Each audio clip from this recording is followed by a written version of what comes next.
In today's video, I'm going to teach you how to ask for phone number in Calendly. If you want every person who books with you to leave a phone number, you can set that up directly in your event type so it's captured during scheduling, not after the fact. Start by logging into your Calendly account and heading to the Scheduling tab. This is where all of your event types live. Find the specific event where you want to collect phone numbers, like your 30-minute meeting or discovery call.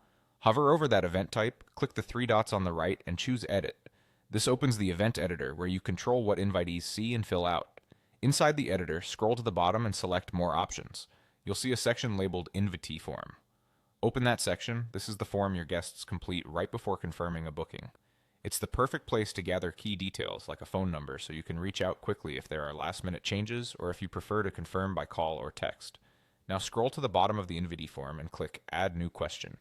A field will appear for you to define exactly what you want to ask. Type phone number as the question so it's clear and recognizable to your invitees. Next, choose the answer type. Pick phone number rather than a generic short text field.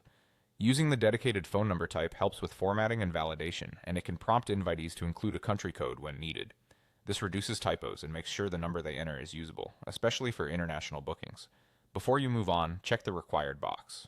Making the question required means an invitee cannot finish booking without adding their number. This ensures consistency for your records and saves you from chasing contact info later. If you ever want it to be optional, you can return to this form and uncheck the box. When you're done, click Save Changes. That's the key step that publishes your updates to the live booking page. After saving, it's a good idea to open your event's public link in a separate tab and walk through the booking flow as if you were a guest. You should see the phone number question on the form, marked as required. If everything looks good, you're set. And that's it. You've added a required phone number field to your Calendly event, helping you gather the right details up front and communicate with invitees more efficiently.